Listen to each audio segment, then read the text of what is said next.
Michael, what shot do you give Cam and the Patriots against the Chiefs this weekend? But they got a shot. It's always a 50-50 chance that anything can happen, and the New England Patriots could be the first team to upset the Kansas City Chiefs this season. But a couple of things are going to have to happen. The defense is going to have to come to play. And unfortunately for the Pats, there's only one Stephon Gilmore on the field. The other corner, left or right side, opposite of Gilmore, is going to have to step up tremendously and try to somehow, some way lock down the trio of receivers that the Kansas City Chiefs has that pretty much ran right through the Baltimore Ravens last week. And the Baltimore Ravens had a great secondary. And I watched them go up and down the field with ease. And it was because of the speed that they possess, the route combinations, and the play calling of Andy Reid that made that game so difficult. But in terms of the New England Patriots, ball control is going to be essential, whether it's Cam or running back by committee. They're going to have to control the clock, keep the Chiefs off the field as much as they can, and try to score as many points as they can. But I think the biggest key in this game is just winning the game time of possession, not letting Patrick Mahomes get out and be as dangerous and a threat as he's going to be, because you can't stop Patrick. You can only hope to contain him. Andy's going to let him loose. And, you know, as a team, you really got to find that rhythm early if you're the New England Patriots. And I think that's going to be in the run game. They have to control the clock. They have to control the time of possession and keep Patrick Mahomes on the sideline next to Andy Reid. It is not just about time of possession and ball control. You're going to have to get touchdowns. You can't control the ball for 5-6 minutes, Skip, Mike, and then kick a field goal, because the likelihood of you winning a game in their building 20-17, 17-14 is not likely to happen. They just put so much pressure on your offense. Now, if they're going to run the football like they ran it last week against the Raiders, and if they're going to capitalize at the end of those possessions and give you touchdowns, okay, they're going to have an outstanding chance. Because as you mentioned, the likelihood of them slowing that offense down isn't very good. And listen to Eric Bieniemy, Skip, when he threw that touchdown to the fullback, Sherman, Eric Bieniemy did not know he threw that underhand. He said, that's not the way we drew it up. That's not the way we practiced it.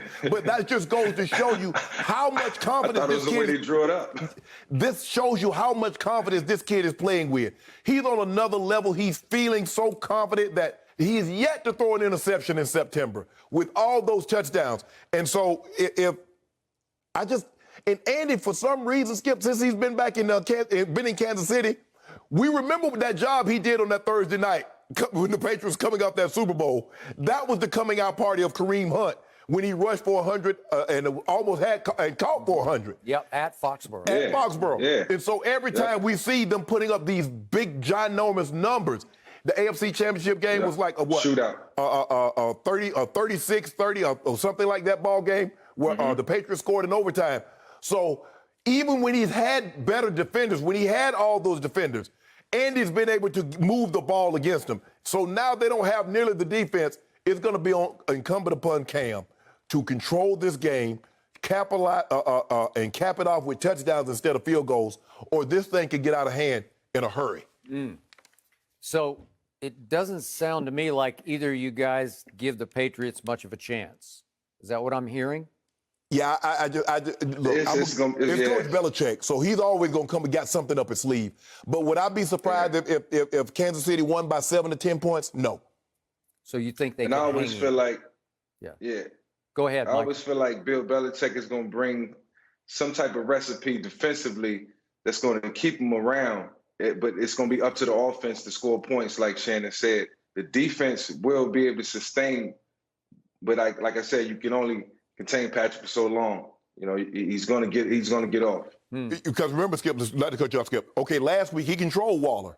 Okay, you take Travis Kelce. What you going to do with Reek and Mecole Hardman? Okay, but trust me, Belichick will take away Kelce first. Okay. Because it's your security blanket. Just take it away. Okay. You can't have Travis Kelce and hope Gilmore can somehow hang with Tyreek, which he probably... It's just too much speed. It's track speed. And then you got Hardman, who's 4.33 on the other side. I got it.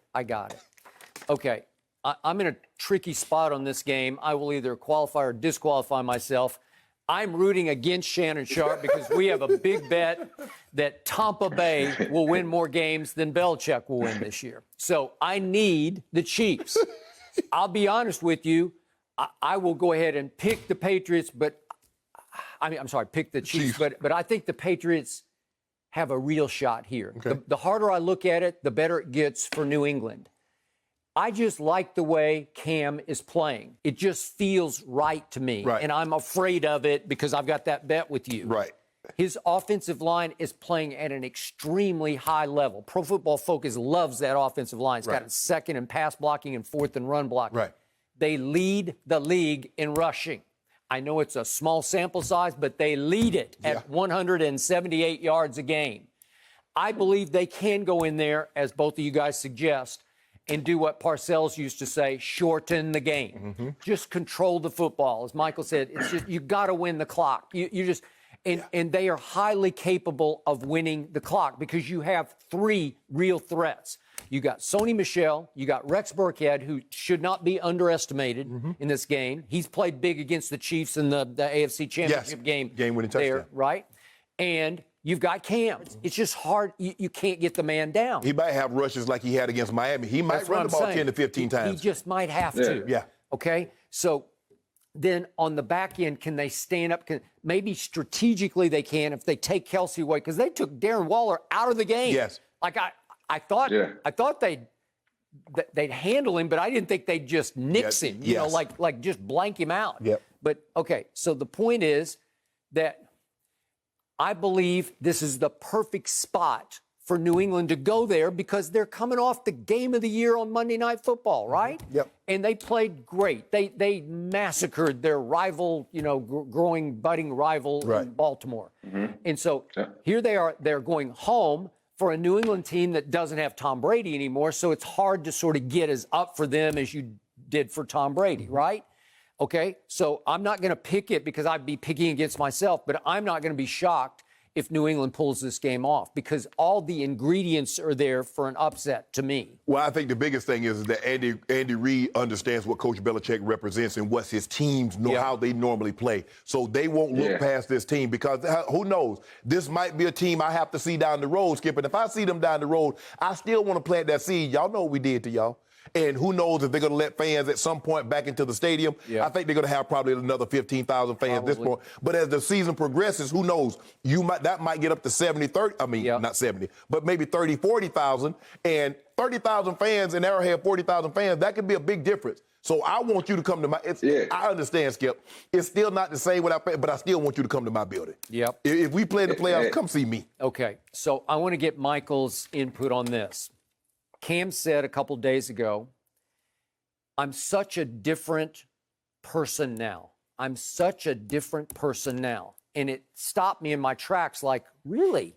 Because I see the same Cam. I don't know about you, but I see fun-loving. Yeah. He's letting his charisma and his charm just flow out of him, right? Right. Taking over practice, taking over the locker room. Yet, I think I know what he's talking about.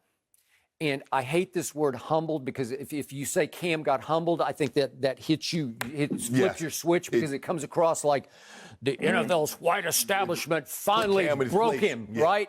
And I despise that insinuation also because that's not what's happening here.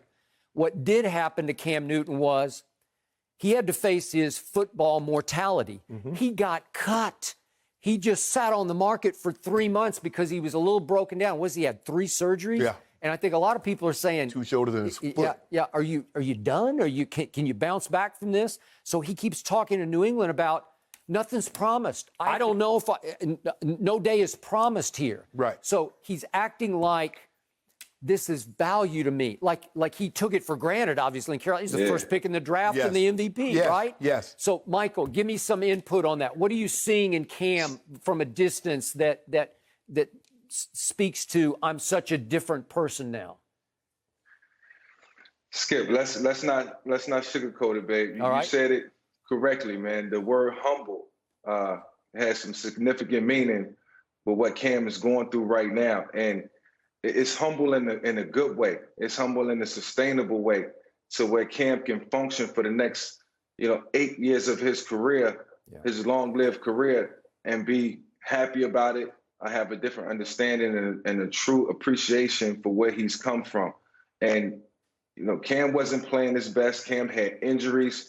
And then, like you say, Cam was all of a sudden, you know, cut by the Carolina Panthers. And it was some humble pie for Cam. So Cam had to, you know, hit the reset button, you know, step outside of himself, you know, and look at himself from the external and say, what can I do better? What didn't I do right? Obviously the injuries, but that comes along with football. What about my play? What about myself? He's always been a fun-loving person. Every time I've ever been around Cam, I enjoy every second of it because he comes in and he gravitates to everyone and he absorbs the room. That's just how he is, the big 6'5" presence, and it's God-given. But at the same time, when you're talking about football and your profession is something that you love, you can be humble when it's taken away from you. I dealt with it in Philly, and it motivated me to come back and be the best and focus on every detail and try to be the best that I could be on any given situation down and distance. And most importantly, not disappoint my coaches. And that's what Cam is striving off of right now. I think he don't want to, you know, disappoint Bill Belichick, Josh McDaniels, the people who are taking a chance on him, and show him that I'm the guy long term. It's not all about me. I'm team oriented, and we can make this happen. So it's great to see. And yes, Cam has been humble, and it comes in all different forms. And I think it just happened at the right time for him. Well said. Yep. You definitely don't want to let the people down that believed in you. So no matter what, that was the only Bill Belichick, Josh McDaniels, Mr. Kraft. They were the only organization that believed Cam Newton could help their organization.